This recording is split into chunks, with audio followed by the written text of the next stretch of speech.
How do you handle life when you are in a period of change or transformation? I think sometimes it can feel a little bit overwhelming when so much stuff is changing in our lives. And we need to find a place and a way to start grounding ourselves and bringing us back to that place of neutrality. That's some of the stuff we're talking about in today's episode on the Happiness Happens podcast. I am Simona. I am the host of this show today, and my lovely guest is Caroline. Now, Caroline, I have to caveat this before we get into this conversation. Caroline is one of my dear, dear friends, and she's also a transformation and a leadership coach. And in this conversation in particular, we talk a lot about what happiness means to her, but we also talk about how to handle transformation, how to embrace change, and how to show up as our authentic selves in whatever way that means for you. I'll introduce Caroline to you really quick before we get started. As I mentioned, she is a transformation coach and leadership mentor, and she works with individuals to explore their passion and strengthen their confidence, and helps organizations build the skill set of their teams in this ever-changing world. She has a very down-to-earth style. She's funny and she's interactive, and she leaves people feeling empowered, and I can attest to this as being her friend. She loves to share the tools that have made her successful and develop a mindset that they can use throughout their entire life. So, without further ado, let's get into this conversation with Caroline. Caroline, thank you so much for joining me on today's episode of the Happiness Happens podcast. Thank you so much. I'm so excited to be here today. Thank you. Me too. I'm so excited to have you here. And I will tell our listener right now that you and I became friends in the most random way. And we have been friends for so many years, and we've done so much stuff together. We've journeyed into business together, into life together. We've explored all kinds of everything together. We've supported each other through incredibly hard moments. Like, you're easily one of my very best friends in the world. So thank you so much Aw, for being here. thank you. And I feel the same way about you. I mean, if anybody knows me, you definitely know me. I really do. And Good, if bad, anyone and knows me, indifferent. you do too. So who's telling what we're going to say today on this episode? I'm just kidding. Okay, so let me start off this conversation by asking you my very first question that I ask everyone when they come on the podcast. I like it as a catalyst, and then we will go from there, because I get intuitive hits when people are speaking about this specifically. And as you know, one of the goals of my podcast is to understand what happiness is and what it means to other people. And how do we find more of it? How do we have it? And then how do you approach it also from, your expertise and your life and your perspective? So that said, what does happiness mean to you? That's a great question. It's a very loaded question, too. I think happiness for me, and it's taken me a long time to figure that out, is truly being in your integrity. And what I mean by that is really sitting with yourself, understanding what is important to you, not listening to the noise around you, and truly living with that life. So, happiness to me is peace, is joy, is spending time with those that I love, being there to support them, and just being out in nature. I love being out in nature and just finding some peace and quiet, even though there's birds and things going on. That is truly happiness for me. I love that definition of happiness. And I would say mine is similar. And actually, right before our interview today, I was on this summit that someone invited me to. And she actually ended up asking me that question back. She's like, "You ask all of your guests on your show." And she's like, "I want to know, what's your definition of happiness?" And my definition of happiness is also inner peace. Because let me know what you think about this, but I feel like there's this point in life that we get to where it's kind of like you realize what you really want out of life, and you realize how fragile life is, and the vision that you have for yourself and what you want to do and what you want to create. Sometimes the vision internally doesn't match the version externally or the life circumstances that you're in right now. Right. You've done a lot of work in the transformational space. You are a leadership coach. You have worked in corporate, in HR, in guiding people to tap into their very best selves your entire life. How does someone even begin to find that little piece within them that they know that they want different or they want more or they want to change. And then what? Then what do you do with that? Yeah, and that's a great place to start, right? Because a lot of people, they're content where they are, and that's fine. But there are some of us that know there's more to life. Mm-hmm. And I'm not saying the others don't know that, but there's more to life for yourself, I think is the key word. Because when you think about most people, they will do for others first and leave themselves last. I did that for years, and that's part of people pleasing. That's what happens. But I think when you really put yourself first, and I often refer back to the airline message of when the plane is having an issue, you're going to put the oxygen mask on yourself first before anybody else. Yeah. That is not selfish at all. That is taking care of yourself so you can bring your best self forward for everybody else that needs you.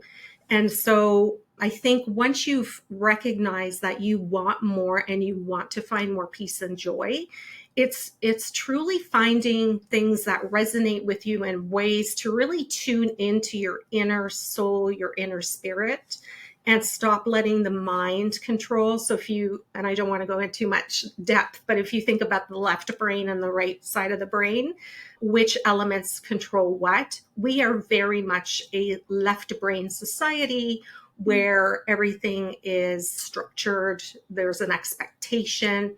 The Mm-hmm. right side is the creative side, the compassionate side, the side that we truly want to bring to the forefront. And there are so many ways that you can do that. But for me, the biggest way that I was able to do it was finding through energy healing was meditation. Mm. Definitely through meditation, just enough to quiet the mind down and then to be able to sit into nature and explore to what truly, is truly the best for me and what are my passions. So at the end of the day, I'm not having any regrets of, I wish I had done this. I wish I had done that. And you know the story behind Yeah. legacy for me, but that's Yeah. truly where I would go with that. Okay, I really like that. And what you said in there, and I want to touch on the meditation piece and the energy piece a little bit later on. Hmm. But what you said in there, we live our lives based off of other people's expectations of who we are Right. as human beings, right? So when that happens, I think that, you go through life and you do all of the things that are expected of you. You go to school, you get a good job, you get married, you have a couple kids, you are in that job that you hate, you know what I mean? And it's like a constant cycle. Yeah. And I think what happens is I think people are so conditioned to believe that joy needs to end when all of those things begin. Right. And I think that's a really hard place to sit in because like I was kind of mentioning before, like your internal doesn't match your external and like what Right. you want for your life doesn't match what you have on the external. And then people are like searching outside of themselves for all of these things to try and find this like inner fulfillment. But it's like, it's hard to navigate that because at some point it can never be enough. You know what I mean? Right. Like you can constantly be looking outside of yourself for the rest of your life. So when you are someone who is a people pleaser and when you are someone who has created your life in a way that was in alignment with other people's decisions for you of what you should do and how you should be, where do you begin to draw that line? How do you begin to bring awareness to that? And like, what do you do from there? And that is not an easy step at all. It isn't, because there's the potential that you're going to upset others, right? Mm. So it's a really hard place to be. And like I said, there are people that you will confront that won't agree with you. And you have to be okay with that. So, taking a step back and removing everything that's around you, understanding what your true passion is. So, for an example, when I worked pretty much the corporate world for most of my life, finally made the decision to leave it and to become an entrepreneur later on in my life. That was a really hard decision. I was going to say, it's a really big step. Like, that's a very scary step to make. Very scary because you have the comfort of working in a corporate world. You know you can do it. You're paid whether Whether you're you do there a or good job or not. not. That's right. And I think for me, and I think for others, to really get to that point where there's like fulfillment. I got to the point where I didn't feel fulfilled anymore. So Mm. you do for X amount of time, and then you're trying to find fulfillment. And I'll be honest, I didn't know what fulfillment was for me.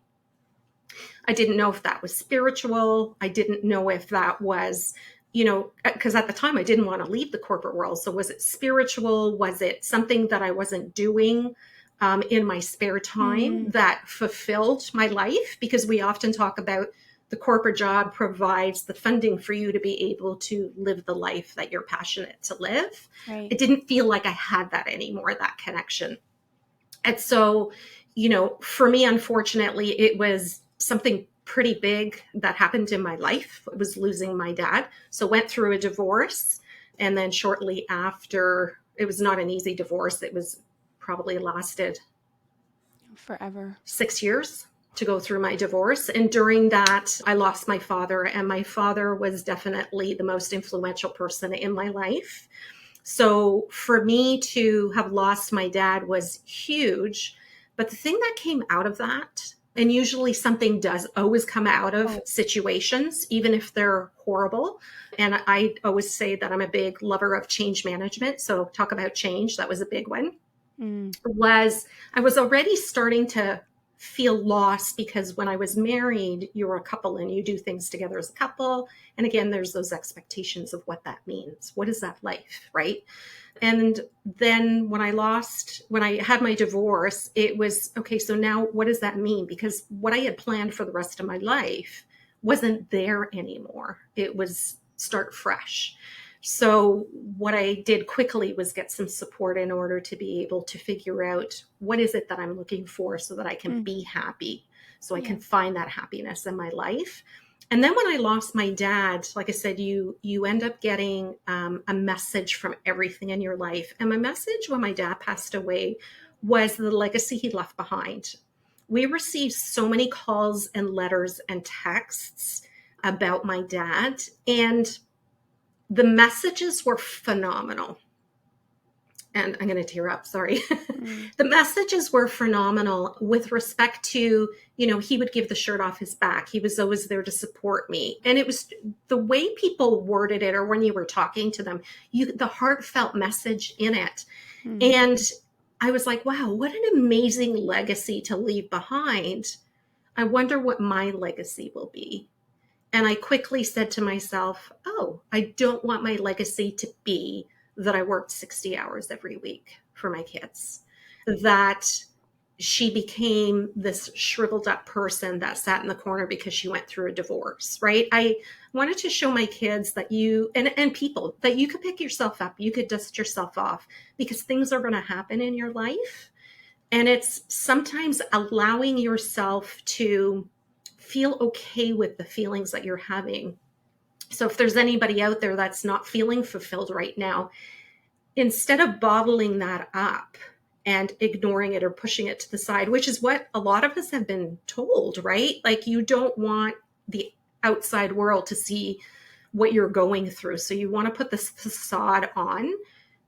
That's not the right thing to do. It's okay to feel certain ways. It's okay to feel sad, lost, frustrated, alone, unloved, in fear. It's okay to feel those things. And then what you do is you take them and wrap your arms around them and love them even more and say, it's okay for me to feel this way. You're giving yourself compassion to be able to work through those feelings because we all have them.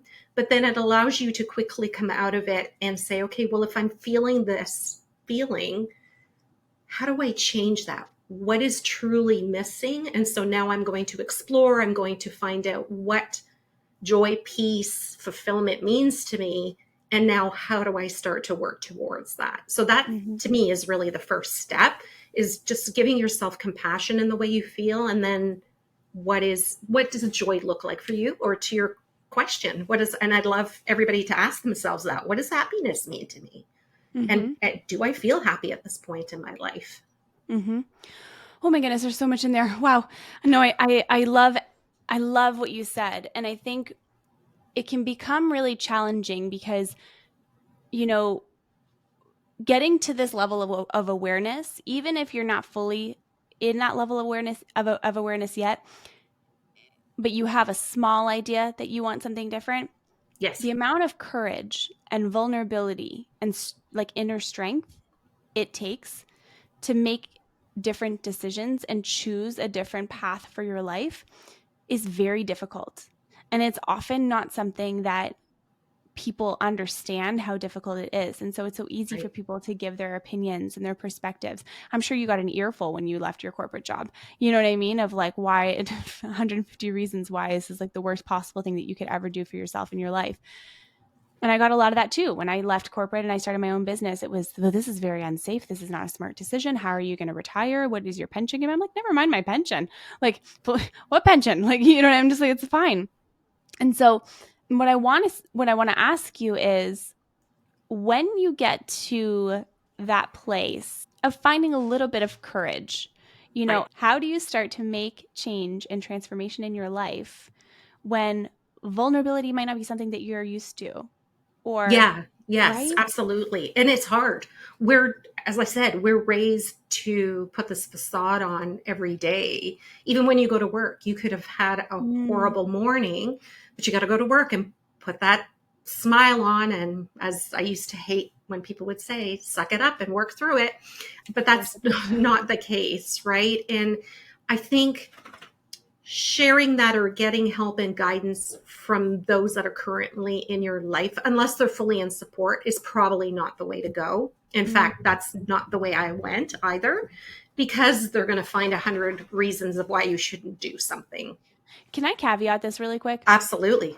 This is the difference between someone who is confident in their decisions and who isn't. I Right. am someone that is not confident in my decisions, and you are someone that is confident in your decisions. And I often look to everyone to give me validation on the choices that I'm making in fear of their judgment, in fear of, am I making the wrong choice?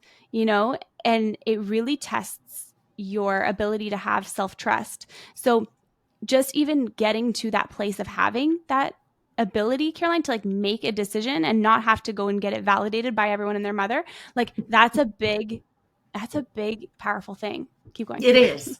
And I would say, I think the reason I was smiling was I think it's humorous that you think that I'm very confident and courageous. And You I are. think you are. Oh, It oh just my, in different shows how ways. people come across, right? Like we all as humans have the fear. That is our go-to response. Is Hmm. fear, anxiety, stress. That is our go-to. What you need to do is again give yourself that love and say, okay, well, I feel that fear that I'm, not producing enough, I'm not happy, whatever it is, but then explore to the why. And so there's so many ways you can do that out there. There are so many coaches and so many counselors that will give you guidance around that and help you to understand truly what is important to you. And that's why I said sometimes you don't want to go to those around you because they'll give you the reasons why not. If you are confident enough, you absolutely can because it helps you to think through the plan, right? Yeah. Oh, well, that's valid. You know what? That's not something I thought of. However, you don't want them to stop you from living that fulfilled life and finding that happiness, which happened in the beginning for me, right? Where when you talk to people that you love that are close to you, immediate family, they're not always in support. I was fortunate where my dad at the time was super in support of that, which is why he was great. And I have a sister who is super supportive as well as friends like yourself. But it isn't an easy journey. It is very scary, but it is so worth it. And you know what? Anything in life doesn't have to be a forever, right? So I always talk about you can pivot in life very quickly. So, it's taking that one step. And I always say to clients, if you can take that one step or that 1 degree turn, you every day you're going to land in a completely different place, right? So if you're a plane and you change by 1 degree, and maybe another degree, you're not going to be in the same place. So it doesn't have to be this astronomical change. It just needs to be the baby steps. And that helps you to overcome that fear and helps you with your courage to be able to say, this is working. This is what I want to do. But again, if you've gone 5 degrees and all of a sudden you're like, ooh, I don't like this, it's okay to go back to 4. Mm-hmm. and then try a different 5, right? So I Mm-hmm. often say to people, there's no fear in trying something. Try it. If it works, great, and if it doesn't, you've certainly learned something from the experience, whatever that is. You always have a takeaway. That's so true. And I think we put all of these expectations on the outcome of things Hmm. and how things are supposed to be and how the outcome that is supposed to happen and the plan that we are going to make. And I find it's like, it's a little bit, for me, it's always been very difficult to trust in the unknown. I don't like that. Like, I don't Hmm. like not being able to see what's coming. I like having a plan, but then sometimes, which is interesting because in my day to day life, I'm not a very planned person. You know what I mean? Right. Like, I'm very, like, I value spontaneity. Like, I value, doing the things that I want to do when I want to do them. But that said, when it comes to my life, like, I always need to have certainty in whatever the next step is that I'm taking. But sometimes there is no certainty Right. because we don't actually know how what's going to happen. And that's like a really hard spot to live in, I think. It is. It Oh, is. it's so hard. That's what I've been struggling with. Yeah. And I think, ensuring that you start the day right. And so, if you think about taking time to sit with yourself, breathe, things like that, that you can become very connected with your true purpose. I say everybody was brought on this planet with a gift. Hmm. The gift is not the same. We don't want the gift to be the same as everybody else. Right. That's not what benefits the world. Well, what is your gift? And so, I do a meditation each morning that helps me set myself up for the day. And the meditation can be super short, right? It's can be music. When it's beautiful outside, it can be just sitting outside and just being still and quiet and listening to the inside. And I know a lot of people struggle with meditation, but if you can find, even if you don't meditate, if you just sit in a chair outside and have your cup of tea or your cup of coffee, just exploring and listening and being grateful. I find that gratitude is so important in life. Again, we can go through some really difficult times or make mistakes, take a misstep, and that's okay. You still can be grateful for the experience. And humans are great at blaming themselves for things. So you're always going to be hardest on yourself. But if you took that same situation and you gave it to an individual, they would give you so much compassion. And so I always say to people, when you really struggle with self love, sometimes some of the best things to do is to speak to a friend, phone up a friend, and just say to them, why do you like me as a friend? What is it Hmm. that you like about me? And of course, they'll be caught off guard and go, my goodness, I don't know. Let me get We've back to been you on that. friends for so long, right? Yeah.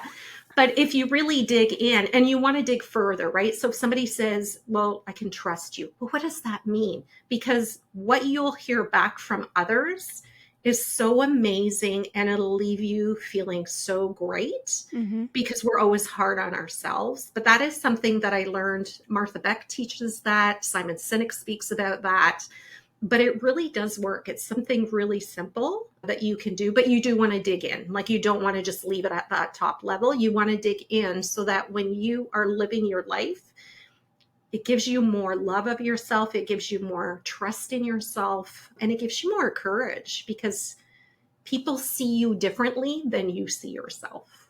We Yeah, always feel like we've got a lot of baggage, but others don't see that about us, right? that's a really good point. This is Yeah. my second last question that I want to ask you. Okay. Do you think that there's any way that we can do life wrong? Take a wrong turn, take a wrong pivot, take a wrong next step? No. I think the only wrong thing you can do is not take that step forward. I think if you are just complacent but not happy, to me, that is wrong. But I don't think anything you do is wrong. You think about education that people have where they go to university for 4 years, they get a degree, and then they realize it's not something they want to do. There's Yeah. nothing wrong with that. You've still learned so much that you will use throughout your Yeah. life. But it's okay. I don't think there's anything wrong that you can do other than not doing anything. That's Yeah, so true. And it's all part of your life path. Like, Absolutely. Well, that's the hope that I hold on to. I'm like, well, it's got to be part of the life path, right? Like, this has got to be part of the life path. Like, this was the plan, right? This is what we're supposed to be doing. Oh my God. But at any And minute, you can pivot. life is not easy. It isn't. If anybody tells you that, it's not. Even for the most wealthiest individuals, the most famous individuals, life is not always easy. But you can find moments of gratitude. You can find moments of joy. And I think once you start to identify those, you can surround yourself more and more with it. And you'll see, the same thing like with you and I love to spend time with you. That brings me so much joy. Why wouldn't I want to spend more time with you? And I think that's really what people need to focus on is it doesn't have to be stagnant. It doesn't have to be the same. But as long as it brings you joy, that's phenomenal. Beautiful. Where can our listeners find you so that they can connect with you and learn more about you? Yeah, so I have a website. It's very difficult to remember. It's carolinebaird.com. So it's my name.com. I'm on Instagram as Caroline Baird Coaching. I'm also on Facebook as Caroline Baird Coaching. I do have a podcast that the amazing Simona has supported me in launching. It is called Today's Balanced Leader, and you can find me on so many places that you can listen to. But I've also got a Facebook and Instagram page on that. So feel free to follow there. I'm also on LinkedIn and becoming more active on there around the leader side. But if there's any transition, I've also got some freebies on my website that is a transition guide as well as some free meditations. Or you can email me directly, which my email's on my website. So I love to help people. Feel free to reach out. Amazing. Thank you. Now, one final question for you before we wrap up today. What's one way that my listener can create a little more happiness in their day, every day, starting today? I think it's taking the time to find gratitude. Find something in this world that you are grateful for, whether it is that delicious cup of coffee that you just had, whether it's that conversation you had with a friend or colleague, whether it's that walk in nature you took. You find some gratitude every day, and it's amazing how that's going to start to change your outlook. Amazing. Thank you so much, Caroline, for being here today. Thank you so much for having me. I'm so excited to be here on Happiness Happens. Thank you. Thank you so much for listening to today's episode on the Happiness Happens podcast. Be sure to let us know what you loved about our conversation and take a screenshot if you're listening. Tag us on social media and send us a message. I love to hear from you, and I know Caroline will like to hear from you as well. So I hope you have a beautiful day. Thank you again for joining us. And remember that happiness happens when you're least expecting it.